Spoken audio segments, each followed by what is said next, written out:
Vamos conversar agora com o Zé Maria Trindade. É isso, Zé Maria Trindade está conosco. Ô Zé, seja bem-vindo. Deixa eu voltar com você um assunto de ontem, porque chama muito a atenção o que aconteceu ontem na CPI do MST.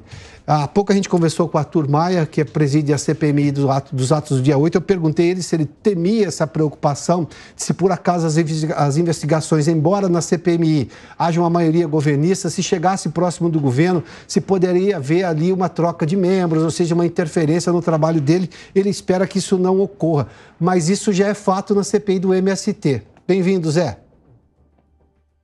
Pois é, olha, Piotr, o Império contra-ataca, né? Muito boa tarde a todos.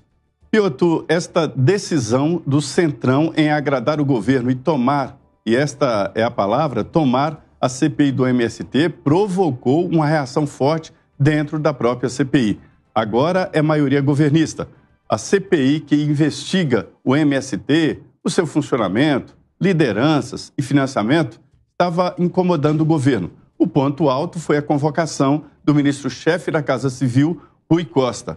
Ele foi convocado para a CPI não por ser o ministro-chefe da Casa Civil, mas por ser ex-governador da Bahia, onde houve o maior número de invasões de terras. E mais, a CPI detectou ali de que o governo, no comando Rui Costa, não fazia reintegração de posse, apesar de decisões judiciais.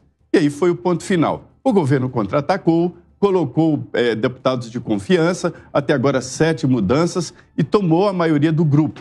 Já havia um requerimento para prorrogar os trabalhos da CPI. O requerimento não será votado. E mais, existem vários requerimentos para convocar ruralistas, fazendeiros, ou seja, inverter o processo de investigação. Daí, a última decisão tomada, já ainda nos bastidores, ainda não anunciada, mas a estratégia de implodir a CPI do MST, ou seja, não prorrogar. O requerimento de prorrogação do próprio presidente, que está na pauta de votação, não deve ser votado, ou seja, a CPI do MST foi implodida, ou seja, destruída por dentro, viu, Piotr? Porque é uma rasteira. A CPI do MST levou uma rasteira do governo com essas alterações todas do próprio Centrão, desses parlamentares especificamente, para fazer o que você chamou de um agrado ao governo. Agora, Zé, independentemente do que vai acontecer agora na CPI do MST, fato é que o MST continua sendo pouco investigado, embora tenha ligações umbilicais com o governo Lula, a ponto de o seu líder maior ser convidado por uma comitiva oficial na viagem à China, enquanto o movimento fazia invasões aqui no mês de outubro. Aliás, invasões premeditadas, anunciadas antes, invadiu o prédio público, inclusive, lá naquela unidade da Embrapa no Pernambuco. Ou seja, nada disso foi esclarecido e a gente continua com todos os problemas, né? Esse é o fato, Zé. É isso aí. É investigar, a tentativa era saber para onde vai esse dinheiro do MST e de onde vem. Sabe-se que é de cofres públicos, passando por associações e ONGs, né? Agora, Piotr, o grande temor é que essa CPI se transforme em CPI do agronegócio ou dos ruralistas. Zé Maria, obrigado. Vamos acompanhar, porque essa alteração de base ali, né, ficando mais governista, e aí diminui-se a transparência, diminui-se o poder de investigação, diminui-se a investigação em si.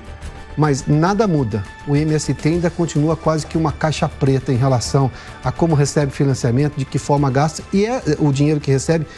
E esse era o ponto, né? Ontem a gente viu um depoimento de uma senhora que deixa muito claro. Ela era de um assentamento lá no sul da Bahia e ela disse exatamente que era pressionada a continuar votando no PT, que ela fazia isso por convicção no começo e depois não. Ou seja, qual é o sentido disso? Ou seja, tornar aquelas pessoas tuteladas sob violência, sob ameaça, foi o que ela disse ontem à CPI do MST.